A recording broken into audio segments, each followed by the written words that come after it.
Oke, terakhir kita membahas fungsi inverse sampai ke grafiknya ya.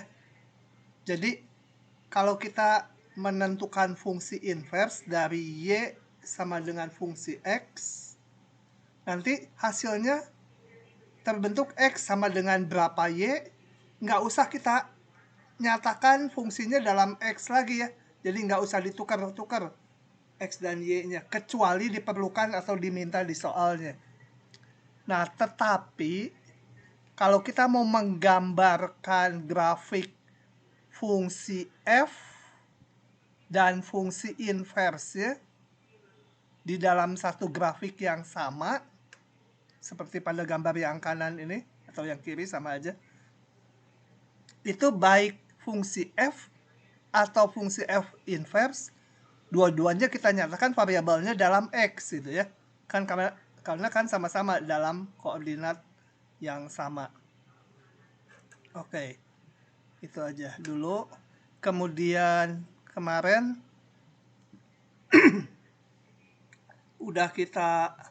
saya jelaskan bahwa grafik fungsi inverse itu merupakan cerminan dari grafik fungsi F terhadap garis Y sama dengan X. Oke, itu ya. Nah, sekarang saya lanjut kita bahas dulu satu contoh. Ini contoh sederhana aja. Cerita masalah realnya sebenarnya nggak terlalu penting, tapi coba kita lihat saja ya. Salah satu besaran penting yang digunakan untuk mengukur penyebaran penyakit epidemi adalah ini, basic reproduction number, yang disimbolkan RO gitu ya. Demikian juga kayak corona itu di modeling matematiknya ada itu bilangan ini. Bilangan ini dihubungkan dengan besaran P yang mengukur peluang epidemi tersebut akan meledak atau tidak. Meledak akhirnya meluas gitu ya, melalui persamaan ini. Ingat, P itu peluang. Kalau peluang itu peluang terjadinya ledakan itu paling kecil 0, nggak ada ledakan epideminya, atau paling besar 1. Kalau 1 itu ya betul-betul meledak kemana-mana itu ya. Nah, hubungannya seperti ini. Dengan R0-nya lebih besar atau sama dengan 1. Kita lihat kalau R0-nya paling kecil 1 ya R0-nya. Kalau R0-nya 1, ini 1 bagi 1, 1 dikurangi 1, 0. Nggak ada ledakan epideminya. Tapi kalau R0-nya besar sekali, bayangkan R0-nya 1 miliar gitu. Ini menjadi sangat kecil, 1 dikurangi sangat kecil, hampir 1. Artinya apa? Peluang terjadi epideminya mendekati 1. Jadi ya memang penyakitnya meluas gitu. Oke, lanjutnya tentukan fungsi inverse dari P, lalu gambarkan grafik fungsi P sebagai fungsi dari R0 dan nanti inverse R0 sebagai fungsi P dalam dua koordinat yang berbeda dan berikan interpretasinya. Oke, kita lihat. P sama dengan ini, persamaannya awalnya. Kita mau bikin fungsi inverse ya. P ini fungsi dari R0 ya. Sekarang kalau inverse, kita harus nyatakan R0 sebagai fungsi dari P. Jadi kita berusaha mengeluarkan bagian R0. Ya, saya pindah gini. R0-nya ke kanan, P-nya ke kiri. Dibalik R0 sama dengan ini. Ingat, P itu peluang terjadinya epidemi. Jadi paling kecil 0, paling besar 1. Gitu ya. Oh, ini sebenarnya bisa 1, tapi melihat persamaan ini nggak mungkin 1. Karena apa? Kalau 1 berarti ini harus 0. Seper R0 tuh nggak pernah 0 ya. Meskipun kalau R0 besar sekali, praktis ini nilainya sangat kecil. Kenapa harus kecil satunya? Supaya ini bisa dihitung. Oke, grafiknya. Grafik ini, yang ini. Kalau digambar seperti ini, kita lihat bahwa R0 tadi lebih besar dari 1. Jadi 1/R0 itu apa? 1/R0 itu kurang dari 1 ya. Oke. Paling kecil berapa? Paling kecil R0-nya tadi 1. Jadi kalau R0-nya 1 di sini, P-nya 0. Ini peluangnya yang sumbu tegak. Peluang terjadi epideminya meledak. Kalau R0-nya 1, tidak terjadi, peluangnya 0. Kalau R0-nya membesar, nilai P juga membesar ya, karena 1 dikurangi ini makin kecil. Kira-kira grafiknya lengkung seperti ini gitu. Jadi makin ke kanan, makin besar R0-nya, si P-nya makin tinggi. Tapi R0-nya sebesar apapun, ini nggak mungkin 0. Pasti ini bilangan positif. Jadi 1 dikurangi ini, ya kurang dari 1 gitu ya. Ini naik terus tapi kurang dari 1. Kalau R0-nya besar sekali, ya mendekati 1. Kalau kita gambar grafik fungsi inversnya, ini digambar di kanan. Sebenarnya ya bisa juga dari sini dicerminkan gitu ya. Yang ini, cerminnya jadi ini, melengkung ke sini, menjadi melengkung ke sana gitu ya. Itu digambar di kanan ini. Oke. Kalau ini kita membacanya, peluangnya, pengen tahu peluangnya, kalau peluangnya setengah, misalkan, R0-nya harus berapa gitu. Kalau peluangnya mendekati 1, oh R0-nya besar sekali. Jadi R0 fungsi dari peluang.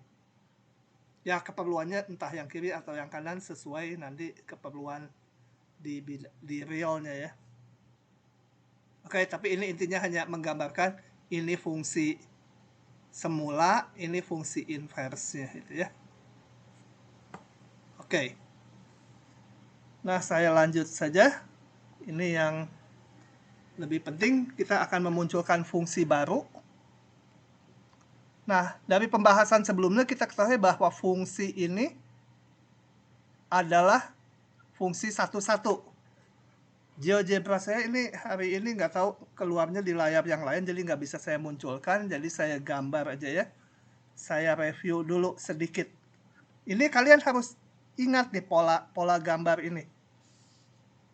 Pola gambar Y sama dengan B pangkat X.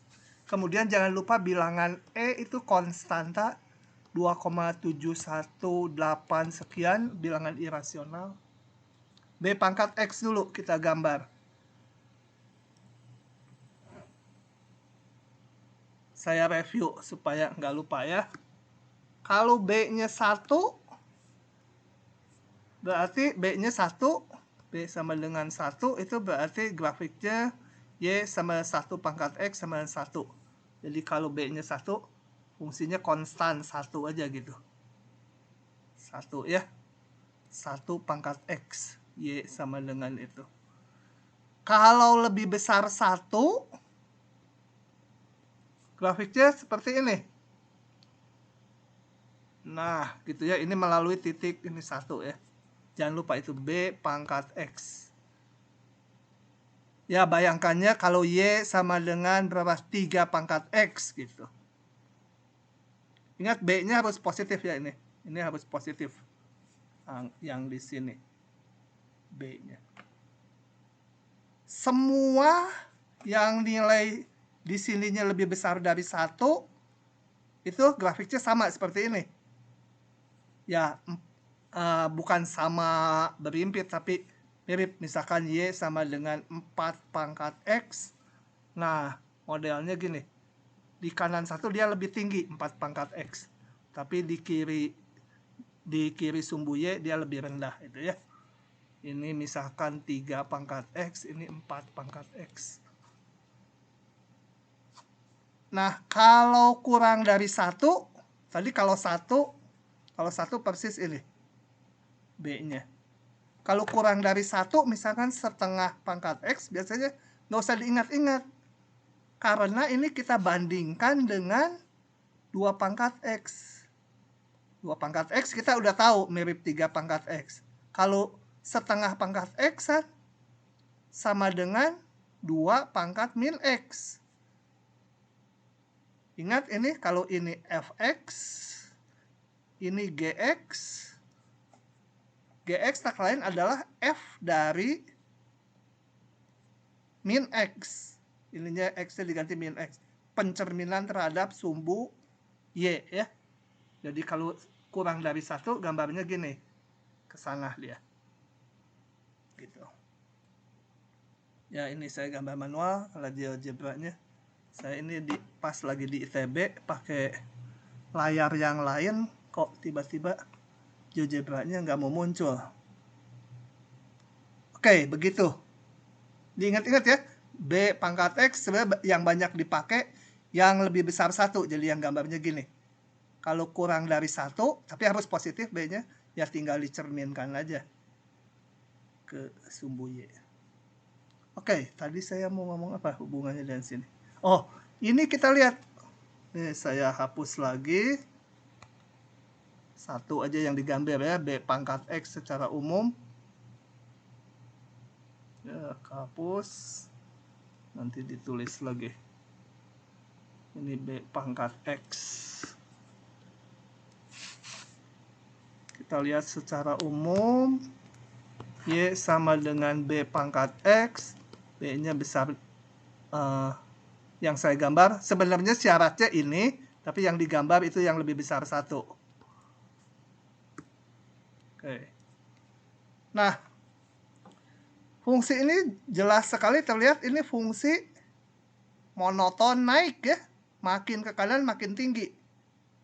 Jadi dia fungsi 1-1 atau injektif. Kalau fungsi injektif, maka pasti mempunyai inverse. Nah, kalau saya punya Y sama dengan, ini saya loncat lagi sedikit. Kalau, di mana ya nulisnya bentar. Kalau saya punya Y sama dengan 3 akar X, ini juga fungsi 1-1, saya bisa ngitung inverse pasangannya, yaitu X sama dengan Y pangkat 3 gitu ya.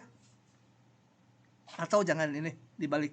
Kalau saya awalnya punya Y sama X pangkat 3, maka saya punya fungsi inverse-nya X sama dengan 3 akar Y. Ini sebagai fungsi inverse-nya. Fungsi inverse dalam variabel Y. Nah, sekarang ini ada kertas-kertas kagokin. Sekarang kalau saya punya Y sama dengan B pangkat X, saya nggak bisa ngeluarin kayak gini nih X ya. Kalau di sini kan tinggal diakarkan pangkat 3, X-nya keluar. Kalau ini saya reka, nggak keluar X-nya apa gitu ya. Kayak ini kan langsung X-nya bisa keluar, X 3 akar Y. Nah, untuk itu dikasih simbol baru. Jadi, meskipun saya nggak bisa merumuskan X-nya sama dengan berapa Y, tapi kita tahu bahwa fungsi ini pasti punya inverse. Ini fungsi 1-1 loh, injektif. Jadi, dimunculkan simbol baru. Fungsi inverse yaitu hubungannya X sama dengan kayak ini ya, X-nya. Tapi ini muncul nggak dihitung secara aljabar seperti yang di kanan gini, tapi dimunculkan simbol baru, simbol logaritma. Itu sebagai fungsi inverse dari B pangkat X. Logaritma B itu ya, ininya Y. Kalau di SMA mungkin nulisnya gini, bilangan dasarnya di sini gitu ya. Kalau sekarang di buku-buku kalkulus nanti bilangan dasarnya itu ditulisnya sebagai indeks dari ini. Nah, ini adalah fungsi inverse dari fungsi B pangkat X. Jadi apa artinya ini? Artinya ini yaitu B pangkat X harus sama dengan Y. Saya nggak nukar variabel, jadi X yang di atas dengan X yang di bawah sama aja. Y-nya juga. Ya, ini artinya B pangkat X sama dengan Y. Nah, di diktat saya nulisnya terbalik. Saya awalnya punyanya X sama dengan B pangkat Y. Sebentar. B pangkat Y sama aja. Ini maka padanan inversnya Y-nya sama dengan log BX. Gitu ya. Ini sama aja ya, cuma nuker apa? Asalnya X fungsi Y, jadi Y inversnya Y fungsi dari X. Coba kita lihat. Nah,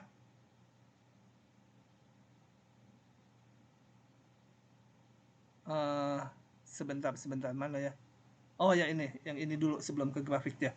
Jadi kalau saya punya X B pangkat Y, inverse ini. Jangan bingung dengan X dan Y-nya. Boleh juga kalau awalnya, saya punya awalnya Y sama dengan B pangkat X. Maka inverse adalah log B. Y sama X sama dengan itu, fungsi inverse. Ya. Oleh dari sini kita mengeluarkan X-nya berapa itu. Kalau di sini saya mengeluarkan Y-nya berapa. Gitu, Y-nya ini. Sama aja. Nah, kalau saya mau menggambarkannya di sumbu yang sama, maka dua-duanya saya tulis fungsi X. Yang satu Y sama dengan B pangkat X, satu lagi Y sama dengan log BX. Kalau mau digambar grafiknya di koordinat yang sama. Tapi kalau gini hati-hati ya, X yang atas dengan X yang bawah tidak sama. X yang bawah itu sebenarnya Y yang atas. Y yang bawah itu X yang atas. Tapi sebenarnya kalian nggak usah mementingkan itu ditukar atau enggak. Yang penting Y yang bawah aturannya ini, Y yang atas aturannya ini. Ini saya boleh sebut X. Ini F-1. Hati-hati variabelnya X juga. Gitu ya. Nah, grafiknya seperti ini. Kita tadi sebentar. Oh ya, ini awalnya ini dulu. Y sama B pangkat X. Itu udah diketahui sebagai fungsi eksponen. Yang tadi saya gambar-gambar di sini nih, fungsi eksponen. B pangkat X. Inversnya kita cerminkan terhadap grafik Y sama X. Ini titik 0,1 jadi 1,0. Gitu ya. Yang ini. Lengkungannya seperti ini, dicerminkan jadi seperti ini. Yang bagian sini adalah yang sini. Oke, itu adalah yang merah ini adalah fungsi inverse dari fungsi ini. Baru ya, baru. Kalau baru memang, aduh, ingatnya susah gitu. Ya, harus banyak berlatih nanti. Nah, daerah definisi fungsi inverse yang ini ya. Yang saya maksudkan fungsi inverse yang ini. Fungsi semula ini. Daerah definisinya apa? Halo? Kalau udah ada grafik harus bisa menentukan daerah definisinya. Tinggal lihat. 0 sampai tahingga. Hah? Ulangi berapa? 0 hingga positif tahingga. Positif tak hingga ya, ini lihat. Fungsinya. Jadi ininya X dari 0 sampai tak hingga. 0-nya nggak masuk ya. Daerah nilainya berapa?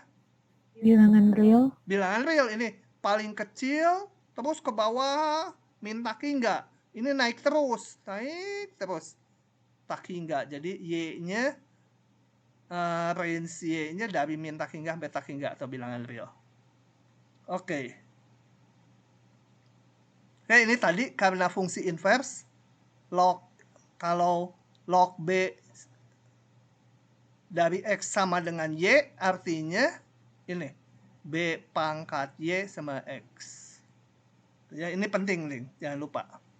Jadi Jangan terjebak dengan simbol. Kalau saya tulis log P ini Q sama dengan R, nah harus yang dipahami ini P pangkat R sama dengan Q gitu ya. Jadi jangan terjebak dengan X dan Y-nya simbolnya. Betul ya ini? Oke. Contoh ini, log 10 dari ini nilainya ini. Karena apa? 10 pangkat ini sama dengan ini. Kemudian grafiknya, bentar. Ini untuk berbagai bilangan. Sebenarnya grafik ini saya lebih melihatnya ke sini dulu. Kalau ini Y, katakan baru aja saya bikin, udah saling tumpuk gitu.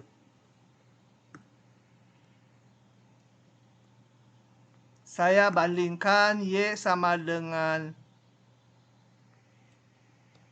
2 pangkat X, nulis teh 2 pangkat X dengan Y 3 pangkat X. 3 pangkat X ini di sini lebih rendah, di sini lebih tinggi ya. Y sama dengan 3 pangkat X. Ini tetap inverse. Inverse kan kita cerminkan terhadap garis Y sama dengan X. Kalau yang 2 pangkat X cerminnya, saya gambar dengan warna sama, cerminnya yang 2 pangkat X. Nih, titik ini menjadi titik di sini. Kira-kira grafiknya seperti ini cerminannya. Gitu ya. Nggak pintar nggak gambar. Gitu.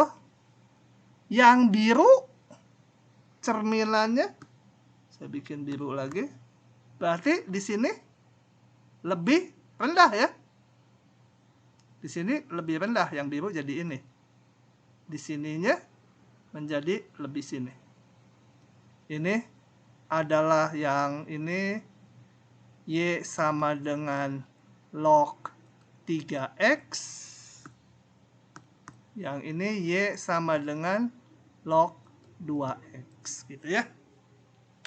Jadi kalau di grafik eksponen makin besar bilangannya, ini makin di atas ya. Kalau di kanan sumbu Y ya. Kalau di kanan sumbu Y. Inverse ya, yang atas itu kan dicerminkan terhadap Y sama X, malah lebih rendah dia gitu ya. Yang di kanan ini. Tuh. Supaya kalau lupa memahaminya cepat gitu. Berdasarkan dua ini, cerminkan mana yang lebih tinggi, mana yang lebih rendah. Oke, ini digambar. Coba kita lihat perbesar. Ini log 2. Yang log 3 lebih rendah. Makin gede, makin rendah. Log 10 lebih rendah lagi. Ya. Oke, semua grafiknya melalui 1,0 karena grafik eksponen melalui 0,1 cerminannya ya. Gitu. Ini udah tadi semakin besar untuk X besar 1, makin besar bilangan dasarnya, itu yang 10 ini, makin rendah di sini. Nah, kemudian saya punya sifat ini. Kenapa ini? Dari mana?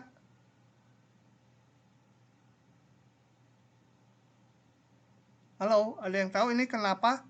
Log B, B pangkat X sama X. Dari arti tadi bisa B pangkat X sama dengan ini gitu ya. Tapi kenapa selain itu? Alasannya. Karena pangkat X-nya bisa dipindahin ke depan log-nya, Pak. Terus nanti ini bisa jadinya dipindahin belok ke B itu depan, belum 1. punya kita rumusnya. Dari mana ini bisa dipindahin? SMA udah rumusnya ya. Iya, Pak. Saat ini belum punya kita rumusnya. Rumus itu nanti harus dibuktikan bahkan. Ini duluan muncul. Karena kalau saya punya fungsi F, kemudian saya punya inverse-nya, kalau saya komposisikan kan F-1 dari Fx, ya nggak usah X lah, P aja apa gitu, sama dengan P, balik lagi. Demikian juga F dari inverse ini apa? Q itu ya, nggak usah terjebak dengan simbol XY, itu Q. Nah, kita lihat fungsi eksponen dengan fungsi logaritma kan tadi saling inverse. Memang dibuat inverse ya ini. Jadi kalau dikomposisikan fungsi F-1 dengan fungsi F semula, fungsi F semulanya yang eksponen, ini fungsi logaritma inverse ya harus balik lagi.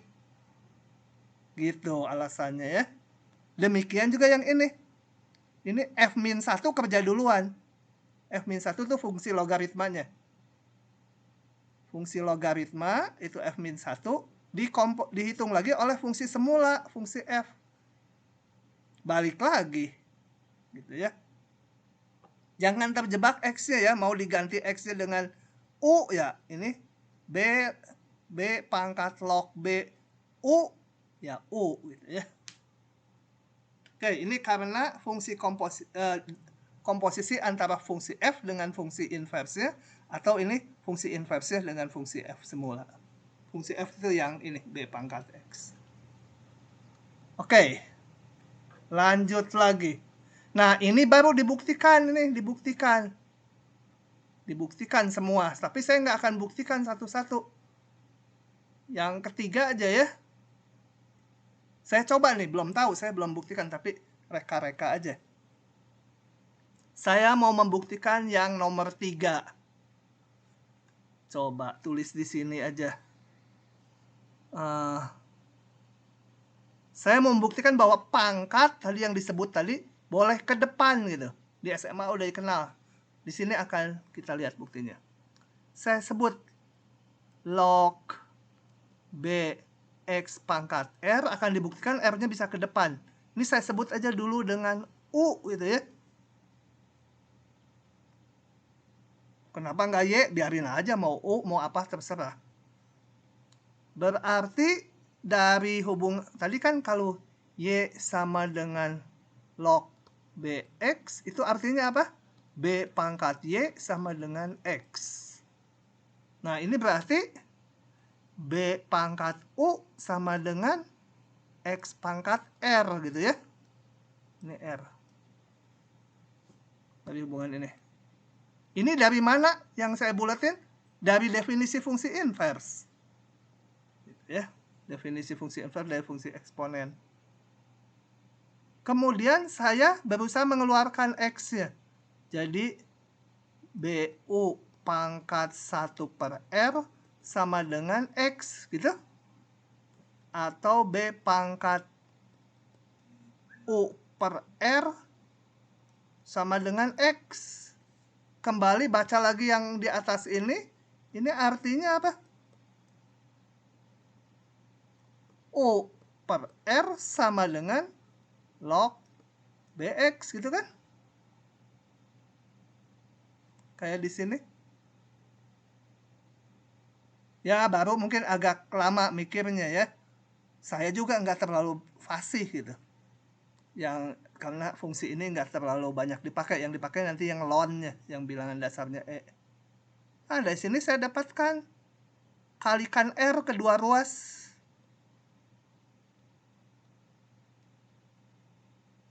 Nah, U-nya saya ganti lagi dengan ini. Ini kan U. U-nya berarti log B X pangkat R sama dengan yang kanan nggak saya rubah, log BX. Nah, saya punya rumus. Ini ya, U saya ganti dengan ini. Fungsi semula. Jadi, saya punya log ini, R-nya bisa loncat indah ke depan gitu ya. Nanti kalian yang suka loncat indah di Sabuga itu ada tuh. Kalau udah onsite. Ada tempat loncat indah. Kolamnya dalamnya 4 meter tuh. Karena lompat indahnya bisa dari yang sangat tinggi sekali. Oke. Bisa ya? Oke, buktinya kalian lupa nggak apa-apa. Ini saya kebukaan sambil berlatih mikir aja. Karena latihan mikir tuh juga bagus gitu. Buat kita jadi lebih kritis, lebih tahu kenapanya gitu ya. Enggak sulapan gitu. Ini tiga-tiganya bukan sulapan ya. Masing-masing ada buktinya. Cuma di kuliah ini sebenarnya bukan targetnya bukti-bukti ya. Targetnya nanti kalian menggunakan ini di soal. Tuh. Jadi buktinya lupa, nggak apa-apa. Oke. Ini ada soal. Sendiri ya, bisa ya? Udah ahli kayaknya? Pak mau nanya Pak, Mm-mm. yang B pangkat U sama dengan X pangkat R itu tadi dari mana ya Pak datangnya? Datang dari sini. Saya hapus lagi yang atas. Sebentar, penghapus dulu. Wah, susah hapusnya. Udah antepin aja, coret lagi di bawah. Kalau saya punya Y sama dengan bukan. Saya maunya itu dulu.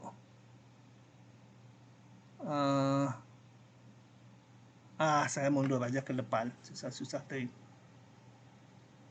Saya tunjukin mana. Ini ya, saya punya hubungan ini. Ini. Sekarang kalau saya punya log B dari apalah Z gitu, saya biasanya bilangnya nggak Z, susah, set aja gitu. Kalau Z ini nanti layar laptop saya penuh dengan air hujan, jadi set ya. Log set sama dengan Y, artinya apa? B pangkat Y sama dengan Z gitu kan, sama dengan di atas kan. Saya hanya mengganti ininya set. Kalau sekarang saya punya log B X pangkat R sama dengan Y, artinya apa? Ikuti yang di atas. Artinya B pangkat Y sama dengan X pangkat R. Betul? Ini artinya B pangkat Y sama dengan Z. Ini B pangkat Y sama dengan ini X pangkat R. Paham? Kalau ini ditanyakan kenapa ini dari mana? Ini dimunculkan fungsi eksponen. Saya nggak bisa ngereka-reka Y-nya berapa X. Dimunculkan simbol baru. Namanya fungsi logaritma. Gitu ya. Oke, dari sini sisanya sih hitungan aja. Ini. Artinya B pangkat U sama dengan ini. Si Z-nya tadi. Nah, sisanya mah hitungan aja. Oke. Ini sendiri ya. Ini cuma bisa log 2 supaya sama berapa 5 kali 16 ya. Atau mau digimanain. Log 5 kali 16 gitu ya. Min log 25. Akhirnya saya jalankan juga. Log kali saya punya ini. Jangan dibalik ya, suka ada mahasiswa yang terbalik. Log X tambah Y sama dengan log X kali log Y gitu. Jangan terbalik. Ini kali jadi tambah. Log 2 16 ditambah log 25, saya tulis 5-nya belakangan, dikurangi log 25. Jadi ini habis. Ini 16 tuh 2 pangkat 4 kan. Menurut rumus, pangkat bisa ke depan. Log 2, 2. Log 2 dari 2 sama dengan 1. Gitu. Biasanya gini nggak akan keluar lah di ujian. Ini bahan SMA. Nah, kita ingat di depan bilangan E tuh munculnya di mana sih? Coba saya review lagi ya. Pasti lupa. Enggak pasti lupa juga. Banyak yang lupa lah. Moga-moga omongan saya salah. Semua ingat gitu. Malah bersyukur. Kalau saya punya ini Y sama dengan 2 pangkat X. Kemarin tuh udah langsung diberikan kemiringan garis singgungnya sekitar ini, kemiringan garis singgungnya di titik ini itu sekitar 2, sekian. Kalau saya punya grafik lain 3 pangkat X kan lebih rendah, di sini lebih tinggi. Garis singgungnya saya warnai apa ya, hijau. Yang 3 pangkat X itu garis singgungnya kemiringannya 3. Nah, saya pengen bukan, salah ini kemiringannya. Kemiringannya ini 0, sekian, ini 1, sekian gitu. Kalau dilihat aja lupa. Kita lihat ke depan ya, bilangan E ya. Duh, jauh nih. Mundur. Mana bilangan E?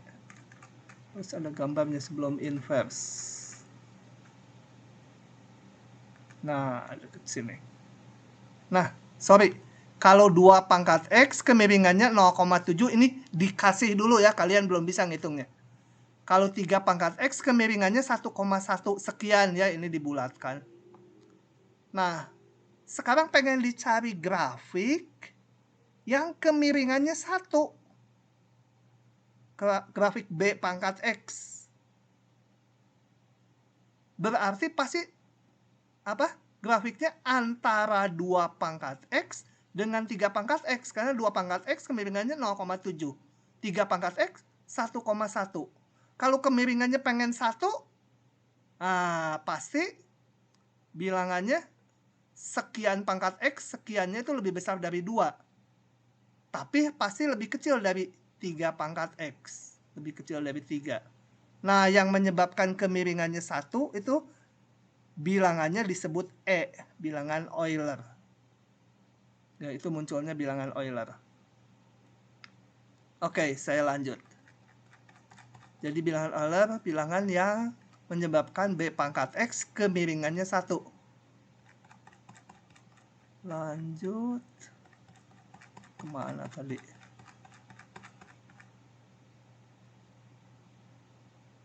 Nah,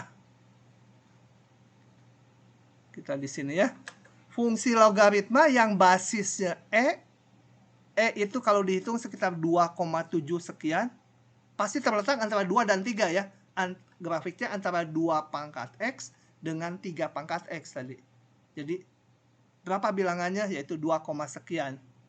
Dan saat ini diberikan dulu, belum tahu cara ngitungnya, yaitu sekitar 2,71. Gitu ya.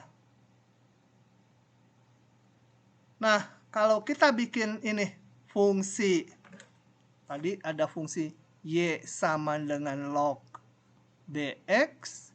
Kan kalau dipilih B-nya, bilangan kan B-nya, Y sama dengan log, dengan bilangan dasar E, yang sekitar 2,7 sekian, ini diberi simbol khusus, namanya fungsi ln X.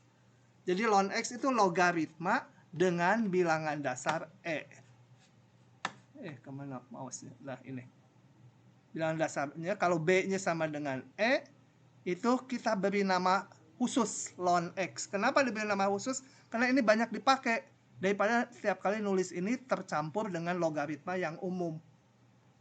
Ini ln X. Bacanya ln X ya, bukan ln. Suka ada yang baca ln. Fungsi ln X adalah fungsi logaritma dengan bilangan dasar E. Ini sifatnya nanti enak gitu. Coba kita lihat. Ini paham nggak? Kembali fungsi inverse. Kalau saya punya Y sama dengan log BX, kan pasangan inversnya apa? X sama dengan B pangkat Y gitu ya. Ini pasangan inverse ya. Kalau saya punya fungsinya ln X, ininya berarti E, artinya apa? B-nya ganti E, X sama dengan E pangkat Y. Itulah ini. Ingat fungsinya, jadi E fungsi ini ya, fungsi ln ini dengan fungsi E pangkat itu adalah fungsi yang saling inverse. Karena dari sini sebenarnya fungsi ln dan fungsi E pangkat kan sebenarnya fungsi logaritma dengan basis E dengan inverse ya gitu ya, tapi pakai E bilangan dasarnya. Nah, dari sifat fungsi inverse, karena fungsi ln dengan fungsi E pangkat X saling inverse, jadi kalau dikomposisikan, dihitung dulu E pangkat X, kemudian di ln kan, balik lagi. Atau dihitung ln-nya dulu, baru digandeng, direndengkan dengan fungsi E. Hitung ln X, kemudian dihitung E pangkat, karena ini saling inverse, balik lagi. Oke, coba cepet-cepetan nih dijawab. Daerah definisi fungsi ln X apa? Bilangan real, Pak. Hah? Daerah definisi dari fungsi log Bx apa? Oh, itu Pak, 0 sampai positif hingga. 0 sampai tak hingga ya. Harus ya betul ya. Nah, betul. Jadi ini sama aja. Ln ya dari 0 sampai tak hingga. Daerah definisi sama dengan logaritma ini. Cuma ini simbolnya kan log EX gitu ya, ininya E. Sama aja dengan log BX yang umum. Ini Adobe Acrobat apa? Cancel. Daerah nilainya? Daerah nilai dari ln apa? Bilangan real. Bilangan real ya. Ln itu kayak logaritma, grafiknya kayak logaritma tadi yang kayak gitu. Kalau kalau B pangkat X karena ini cerminannya. Ini kan yang bawah, ini grafik yang bawah. Daerah nilainya Y-nya antara min tak hingga sampai tak hingga. Oke, lanjut lagi. Ln E sama 1, kenapa? Ya. Karena log E, Pak. Hah? Betul. Log E dengan E ya 1 itu ya. Mau pakai rumus yang ini bisa juga. Log ya udah itu aja lah. Mau pakai rumus ini maksud saya. E pangkat 1. Udahlah, lebih simpel itu kadang. Lebih simpel yang kalian jawab. Dah, ini nggak perlu. Ln E 1, diingat-ingat nih, ln E 1. Kemudian ini dari mana nih? Coba kita lihat ya, ini mungkin nggak sesimpel itu. Coba saya sebut Y sama dengan log BX. Ini artinya apa? B pangkat Y sama dengan X gitu kan? Arti dari log itu, hubungan dengan fungsi inverse. Sekarang saya pengennya, ini saya tarik ln-nya. Ln B pangkat Y sama dengan ln X ya. Kiri sama dengan kanan. Ya ln kiri sama ln kanan. Tadi pangkat kan ln tuh logaritma juga kan? Y-nya boleh ke depan kan? Gitu. Yang ln X saya biarkan saja. Saya munculkan Y-nya lagi. Ln X dibagi ln B. Nah, ln X-nya kan tadi, Y-nya kan ini. Saya ganti log BX sama dengan ln X dibagi ln B gitu.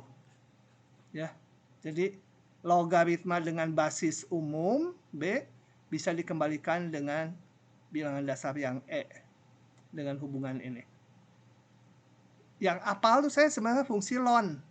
Logaritma tuh saya juga kalau kerja nginget-nginget dulu gitu, rada susah. Oke, grafiknya E pangkat X ini fungsi eksponen yang kemiringan di sininya 1, gradiennya 1. Inversnya ya tentunya cerminan terhadap Y sama X. Gitu ya, ini ln X. Kalau ingat grafiknya, daerah definisi, daerah nilainya cepat kita. Kenapa? Ya daerah definisinya lihat, yang merah ini untuk yang ln, X-nya bergerak paling kecil berapa? Paling kecil lebih besar 0. Paling besar ke kanan tak hingga, 0 sampai tak hingga, 0-nya nggak masuk. Daerah nilainya, cerminkan grafik merah ini ke sumbu Y. Paling kecil min tak hingga di sini, paling besar ini naik terus, jadi tak hingga itu Y-nya. Bentar ya. Bentar. Oke. Ln X monoton naik udah ya, udah jelas gitu ya. Cuma untuk yang di kanan ini naiknya lambat, tapi ini naik terus. Nggak ada asimptotnya ini, nggak ada asimptot datarnya, naik terus dia. Gitu ya. Karena ini apa? Ini juga turun terus. Sorry, ini naik terus cerminan yang ini ya. Kesana ya ini juga naik terus. Gitu. Ya ini perbandingan ln dengan akar X. Kita ingat bahwa fungsi eksponen B pangkat X itu naiknya paling cepat. Itu kemarin udah ya.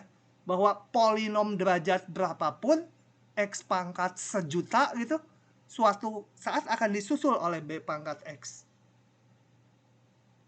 Nah, inverse-nya terbalik.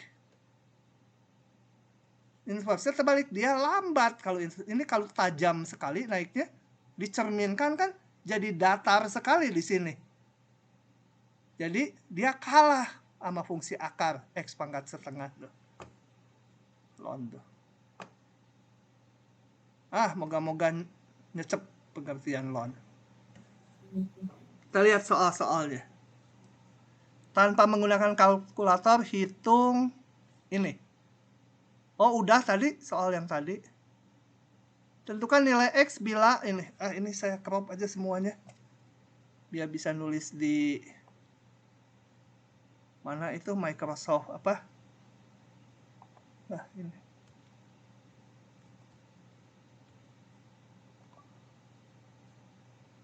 Ups, kecil sekali.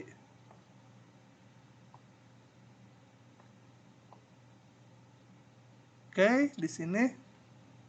Tentukan nilai B bila ln X sama dengan 5. Nggak bisa bulat, kita nggak akan dapat angka bulatnya ya. Saya sebut, tulis ulang. Sebentar kok tipis ya. Ini gitu. Apa tadi? Ln X sama dengan 5. Gimana mendapatkan X-nya? Ada yang usul?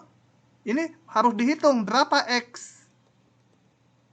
Nah, gimana mendapatkan X-nya? Supaya keluar dari ln ini.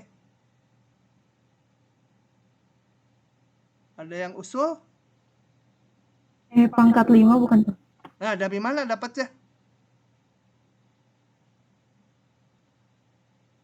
Nah, cara simpel kalau ya udah saya jawab aja. Kalau mau mengeluarkan ln sesuatu, ininya ingin dikeluarkan, ya kita rendengkan aja dengan fungsi inverse-nya.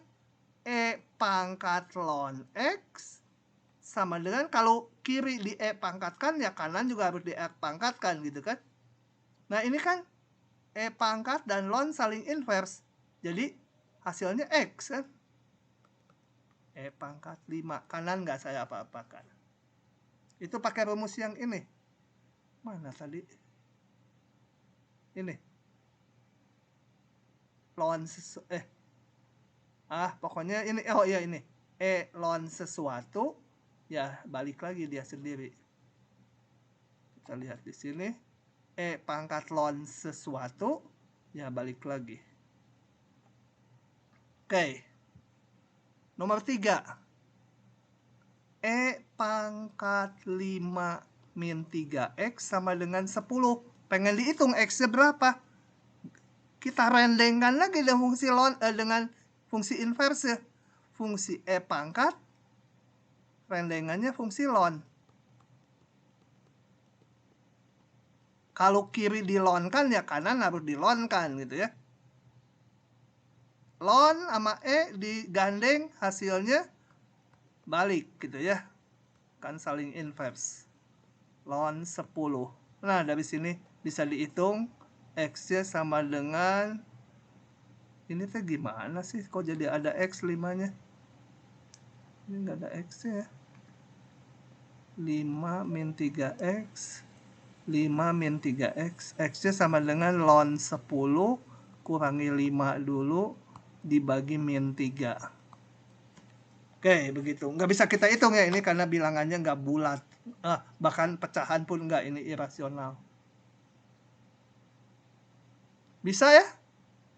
Ini satukan aja, setengahnya ke belakang, kan jadi pangkat, ln B pangkat setengah, ln tambah menjadi ln A kali B pangkat setengah. Nomor 5.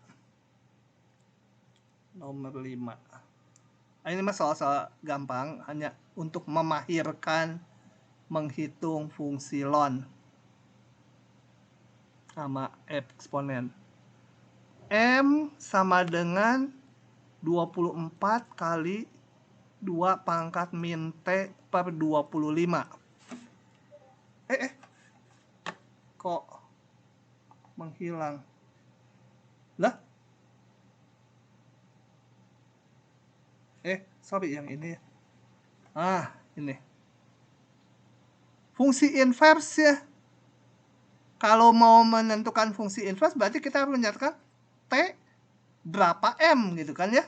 Ini kan M fungsi dari waktu. Masa fungsi dari waktu.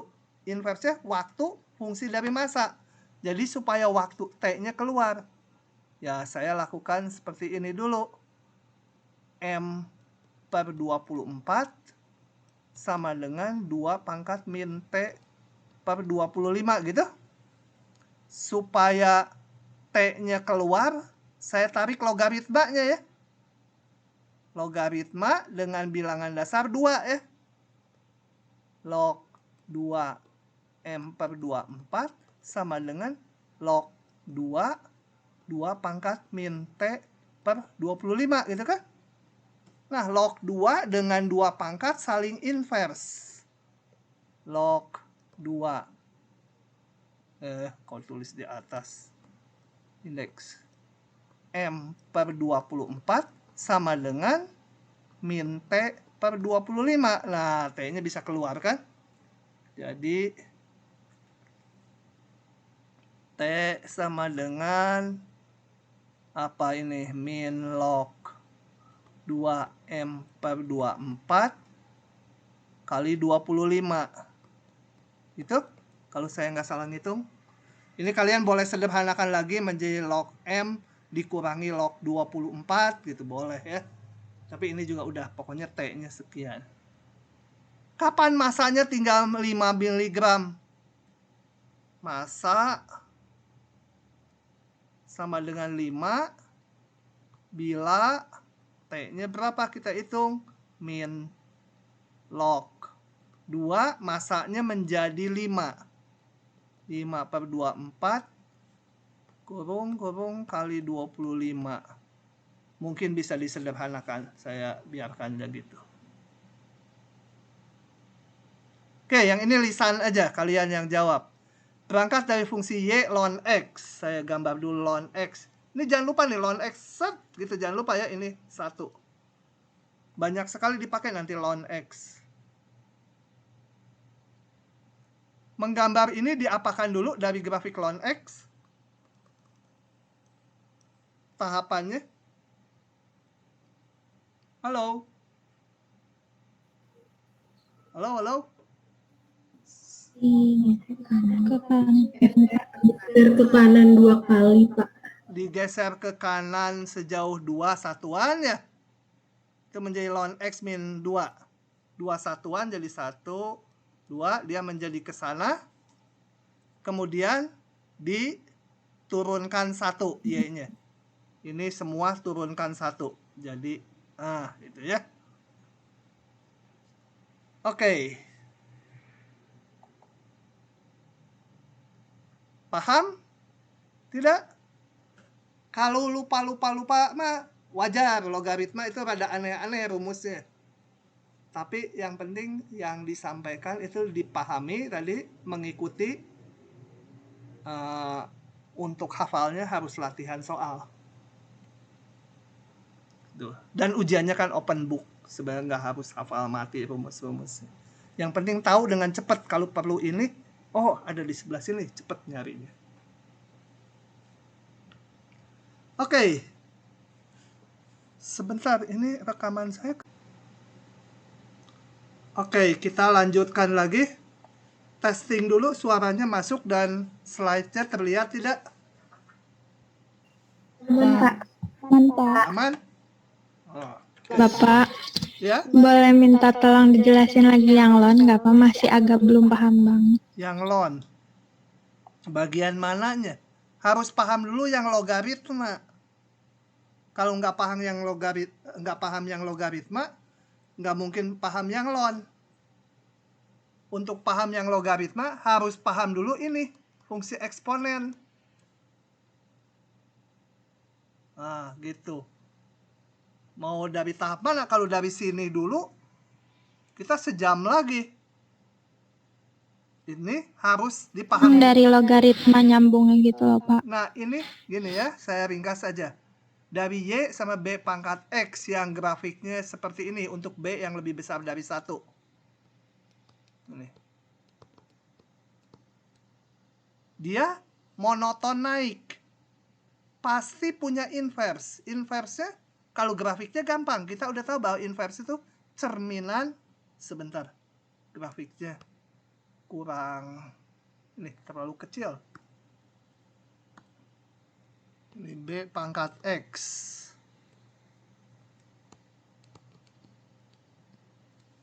Dia punya inverse, cerminkan terhadap grafik Y sama dengan X. Cerminnya itu. Hasilnya ini titik 0,1 menjadi 1,0. Grafiknya melengkung ke atas gini, ini. Di sini melengkung ke sana. Naik juga sama ya. Bayangkan ini cerminnya yang garis hitam. Nah, ini fungsi dinamakan inverse sama dengan fungsi Y logaritma dengan bilangan dasar ini. Jadi dari fungsi Y ini, kalau saya nggak tukar variabelnya, muncul fungsi logaritma B Y. Oke, ini kalau ini fungsi inverse dinyatakan dalam Y. Gitu. Nah, oke, kalau mau dinyatakan Y dalam X juga boleh. Yang penting mah aturan yang saya buletin ini sama dengan logaritma B dari X boleh. Grafiknya adalah yang ini ya. Dengan nilai B yang berbeda ya tentunya ada yang di atasnya, ada yang di bawahnya. Nah, yang ln itu apa? Ln itu adalah fungsi logaritma yang bilangan dasarnya E. Ini kita tulisnya sebagai ln X. Fungsi logaritma dengan basis bilangan E. E itu bilangan berapa? E itu sebuah angka 2,7182835142. Ngarang saya belakangnya. Nggak ingat saya. Ini saya ingatnya sampai 2,718. Jadi ln X itu ya kayak logaritma biasa aja, log 3X itu. Cuma ininya itu bilangannya E. Khusus bilangan E. Nulisnya disingkat ln X. Nah, setelah itu ya kalian amati sifat-sifatnya di slide-nya ya. Amati sifat-sifatnya yang penting-penting kayak ini. Kayak ini. Soalnya untuk menyelesaikan soal-soal kayak tadi. Oke, saya hentikan dulu sampai situ ya itu. Nanti dilihat lagi videonya. Besok kita kuliah lagi ya. tutorialnya nanti saya tunda karena tutorial udah dibagikan di MS Team kalau nggak salah. Itu bab 2. Kita kuliahnya aja belum bab 2. Jadi tutorialnya entah Kamis, entah minggu depan dipakainya. Kita teori dulu. Oke. Nah, saya Makasih, Pak. masuk ke yang namanya barisan. Apa itu barisan? Barisan itu juga fungsi. Cuma daerah definisinya bilangan asli. Daerah nilainya bilangan real. Kalau yang lalu-lalu kayak Y sama dengan X kuadrat. Fungsi itu, fungsi kuadrat. Ini X-nya kan anggota bilangan real. Kalau barisan ininya X kuadrat juga, tapi X-nya hanya bilangan asli. Natural. Ini 1, 2, seterusnya. Gitu ya. Dan biasanya karena bilangan asli, simbolnya nggak pakai X. Nama variabelnya biasanya pakai N gitu. Gitu ya. Itu yang namanya barisan. Nah, barisan biasa ditulis gini. Sebenarnya kan kalau fungsi dari N, ini berarti nilai-nilainya, kalau ini saya sebut F fungsi dari N, nilai-nilainya F1 berapa gitu ya. Kemudian nggak ada F1 setengah, nggak ada 1,1, nggak ada. Kan variabelnya harus bilangan asli semua. 1, 2, 3, dan seterusnya. F2 berapa, F3 berapa, nggak ada F3 setengah. Variabelnya semua harus bilangan asli. Nah, ini biasanya ditulis sebagai A1, A2, A3 nilainya. Jadi kalau barisan nggak ditulis sebagai, nggak kelihatan fungsi, kadang-kadang hanya dijajar aja ini nilainya. Dijajarkan A1, A2, A3, dan seterusnya. Ini. Sebenarnya ini nilai fungsi di 1. Ini nilai fungsi Y-nya di 2, dan seterusnya. Oh ya, ini ada AN fungsi, nilai fungsi di titik N. Contoh ini. AN, jadi ini aturan fungsinya seperti ini. Atau kalau ditulis dijajar seperti ini, ya masukkan aja N-nya satu per satu. N-nya 1, dia 0. N-nya 2, jadi setengah. N-nya 3, 1 kurangi sepertiga, jadi 2 per 3. Dan seterusnya. BN nggak harus A aja ya simbolnya. BN ini. Masukkan N-nya 1 per 1, didapat ini. CN ini. DN ini, loh kalau di belakangnya nggak ada N-nya, nggak apa-apa, konstan. Kayak fungsi kan ada fx sama dengan 7. Berarti Y-nya 7 terus.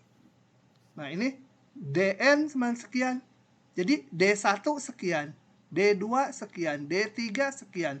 Ya konstan aja. Nah yang perlu mau kita amati adalah perilaku nilai barisan tersebut bila N-nya membesar terus.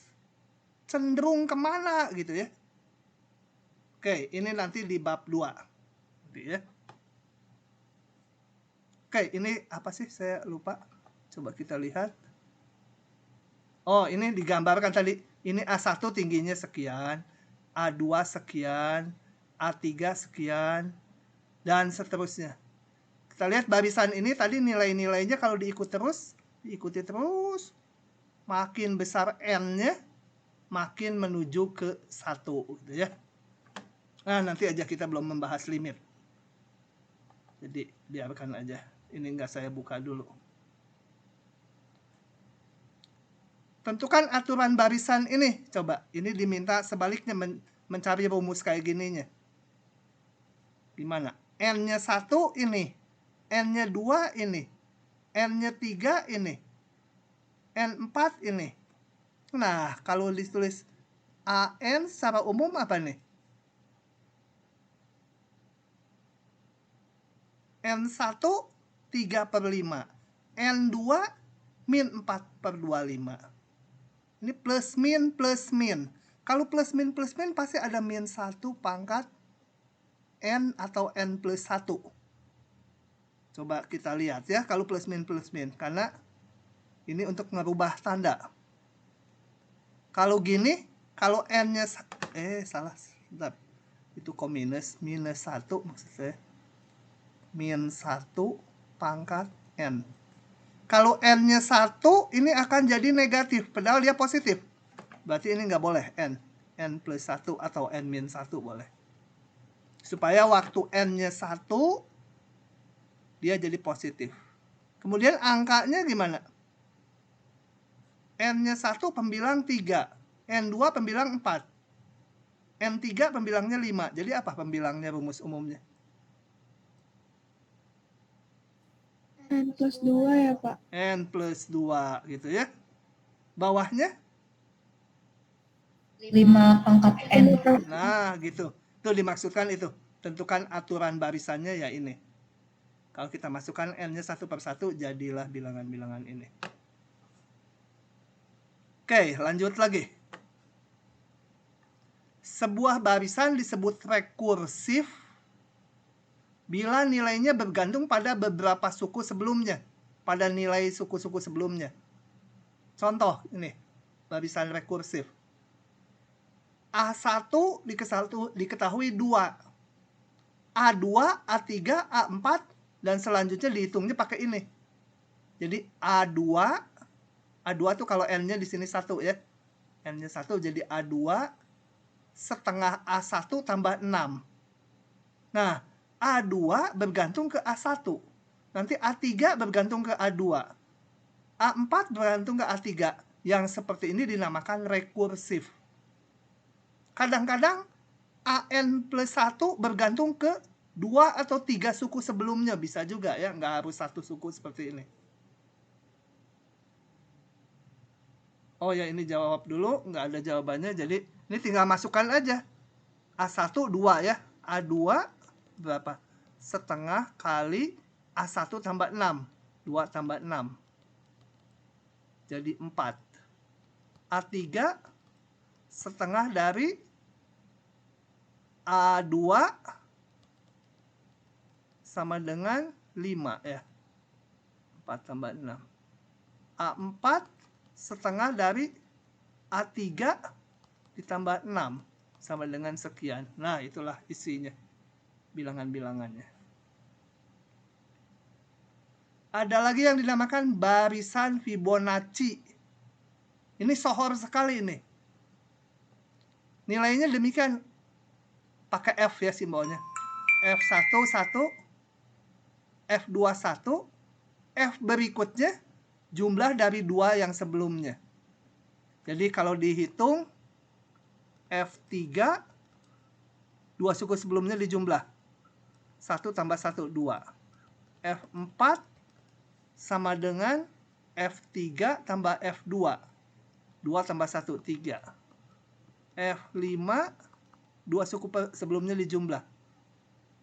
5. F6 8 gitu ya. Paham tuh ngejumlahnya ya? Jadi ini 6 sama dengan, lihat rumus ini F5 tambah F4 dan seterusnya. Oke. Ini udah saya tulis. Sorry, tadi saya harus ngitungnya. Iya ya, F3 dulu, betul, udah betul. Nah, barisan ini tuh ternyata ada gitu ya. Masalah real yang pakai ini, yaitu model pertumbuhan kelinci. Kelinci itu model tumbuhnya seperti ini, katanya, nggak tahu orang biologi bener nggak. Tentunya nggak berangkat dari satu kelinci ya. Mereka harus kawin, berangkat dari beberapa kelinci. Ya ini angka-angkanya bisa aja ditransformasi jadi satu, ini maksudnya 1000 mula-mula, terus jadi 2000, jadi 3000, 5000 dan seterusnya. Cabang pohon, katanya cabang pohon itu ada yang ngikuti model ini. Cabangnya awalnya 1, kemudian 2, kemudian jadi 3 cabangnya totalnya. Setelah jadi 3, jadi berapa? Jadi 5. 1, 2, 3, 4, 5. Terus gitu cabangnya. Nah, barisan rekursif yang seperti ini disebut juga persamaan beda. Nah, kalau persamaan bedanya hanya bergantung ke satu suku sebelumnya, dinamakan orde 1. Kalau persamaan bedanya bergantung ke dua suku sebelumnya, disebut orde 2. Kayak ini, Fn bergantung, ini mah yang satu suku sebelumnya, tapi ada dua suku sebelumnya. Ini orde 2. Gitu ya. Yang penting ini, pengertian rekursif dipahami, disebut juga persamaan beda. Jadi kalau kuliah matematik B ini, materinya baru-baru nih dibanding SMA. Kalau matematik A, semester 1 itu bahan kuliahnya hampir sama dengan SMA teorinya. Hanya soal-soalnya lebih dalam dan teorinya. Jadi B itu kenapa sering orang bilang, aduh lebih susah gitu matematik B. Ya karena bahannya juga baru. Kalian belum pernah mungkin gitu. Nanti kalau udah 28 itu saya dikasih tahu ya, suka kebablasan saya. Persamaan beda banyak digunakan pada masa pembelahan udah itu. Oke, coba kita lihat model pertumbuhan diskrit gini. Misalkan N itu anggap aja serangga ya, atau bakteri ya, serangga lah itu. Misalkan N simbol T itu menyatakan jumlah bakteri pada saat waktunya T. T-nya ini diskrit, jadi pengamatannya misalkan 1 jam sekali. Jadi N1 setelah 1 jam, N2 setelah 2 jam, N3 setelah 3 jam. Bisa juga per minggu, N1 setelah seminggu, N2 setelah 2 minggu. Jadi T itu menyatakan satu satuan periode waktu gitu ya. Dan N ini jumlah populasi saat periode ke T. Cuma T-nya nggak bilangan real, T-nya diskrit, loncat-loncat. Nanti yang T-nya bilangan real itu di semester 2. Oke. Ini saya hapus lagi. Nah, jumlah populasi di periode ke T plus 1, ingat T-nya bisa mingguan, bisa bulanan, bisa jam. Kalau pengamatan bakteri dulu anak saya per 2 jam gitu diamati. Harus nginep di ITB. Malaman diamati beberapa hari. Fungsi dari jumlah bakteri sebelumnya. Ini kan jumlah bakteri periode ke T. Ini jumlah bakteri periode ke T plus 1. Oke. Ilustrasi pertumbuhan bakteri itu, atau makhluk hidup atau apa aja lah. Jumlah bakteri periode berikutnya atau T plus 1 sama dengan R kali jumlah bakteri di periode T. Oke ya, R-nya itu disebut faktor pertumbuhan per kapita. Kenapa pertumbuhan per kapita? Coba kita lihat lagi yang waktu cerita pertumbuhan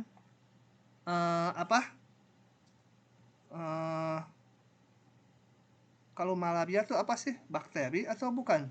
Virus ya. Waktu pertumbuhan itu apa? Virus malaria virus atau apa saya nggak tahu. Pokoknya tadinya kan N-nya 1. Kemudian setiap 1 hari menjadi 8 kalinya. N3 sama dengan N1. 8 kali N2, gitu kan? Setelah 4 hari, kalau ini siklusnya per hari ya, 8 kali N3. Nah, kita lihat. Ini kalau saya buat perbandingan N2 per N1, 8. Nah, ini dinamakan reproduction number tadi apa ya?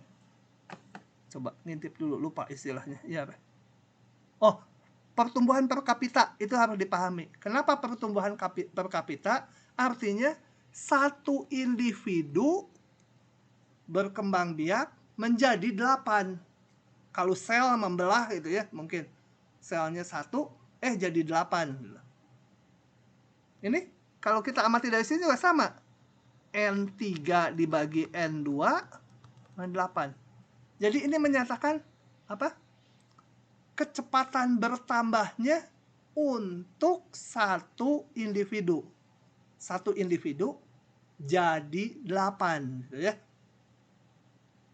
Satu individu jadi 8. Oke, jadi dinamakan faktor pertumbuhan per kapita per makhluk hidup, per satu sel atau per satu virus gitu ya. Tergantung makhluk hidupnya apa. Oke, jadi agak jelas kenapa faktor pertumbuhan per kapita gitu ya. Per individu. Jadi kalau lupa, lihat lagi ke yang malaria kemarin. Bila saat awal terdapat N0 individu, maka pada periode ke T, jumlah individunya sekian. Dari mana ini? Ya dijajar kayak yang tadi. Yang ini, yang malaria. N0 awalnya N1 kan R kali N0. N2 R kali N1. Dari mana itu? Dari rumus rekursif ya ini ya. Yang berikutnya R kali yang sebelumnya. Atau bisa saya tulis N1-nya ganti yang atas, R kuadrat N0. N3 kan sama dengan Rn2. Sama dengan N2-nya ganti ini menjadi R pangkat 3 N0. Atau secara umum kita dapat ini. N periode ke T sama dengan R pangkat T kali N0. Oke. Dengan memperhatikan faktor pertumbuhan dan kematian, maka modelnya diperbaiki seperti ini. Ini penurunannya kita nggak bahas ya, ini urusan orang biologi. Bahwa yang kita lihat koefisien kuesiosennya wajar enggak gitu ya. Jadi banyaknya populasi di periode ke NT plus 1 sama dengan jumlah populasi di periode ke T ditambah ini yang lahir gitu ya. Kalau makhluknya burung ini yang lahir. Yang lahir ini yang mati, yang berkurang. Beta sama nu-nya positif. Karena kan nggak bertambah terus kayak gini kan makhluk hidupnya. Pasti pertumbuhannya ada yang mati, ada yang lahir. Ditambah populasi sebelumnya. Itu adalah populasi total makhluk hidupnya di periode ke T plus 1. Moga-moga cerita saya diikuti ya, bisa diresapi gitu, intuitifnya. Oke, ini karena ini bertambah, dinamakan laju pertumbuhan per kapita. Betanya. Yang ini laju kematian per kapita. Oke. Coba ini apa sih? Perhatikan bila makhluk hidup dewasa semuanya mati dalam satu satuan periode waktu, berarti mu-nya 1, semua mati induknya, modelnya menjadi ini. Ya, kalau mu-nya 1, ini jadi contohnya ini ada, misalkan tumbuhan tauge. Tauge itu setelah satu musim induknya mati, menghasilkan kecambah.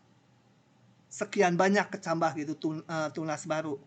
Jadi induknya di periode ke T awalnya NT, di periode berikutnya yang mati 1 kali NT, mu-nya 1. Jadi jumlah populasinya hanya ini aja. Di periode T plus 1. Gitu ya. Itu terjadi. Jadi terus kayak apa, ikan salmon juga kan kalau bertelur kemudian induknya mati gitu kan ya. Nah gitu. tapi menghasilkan anak-anak sebesar ini.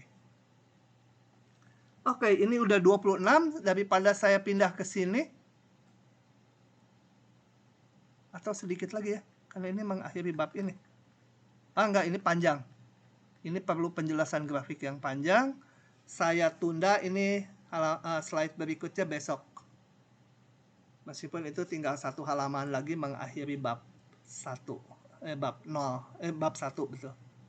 Keliru karena kalkulus A itu mulainya namanya bab 0. Kalau matematik B mulainya bab 1. Oke, moga-moga bisa dihayati ini ya, arti barisan rekursif atau persamaan beda. Kemudian yang ini akan dipakai terus ke belakang nih, pengertian-pengertian ini. Soal-soalnya banyak. Nah, sampai situ dulu, silahkan kalau ada pertanyaan.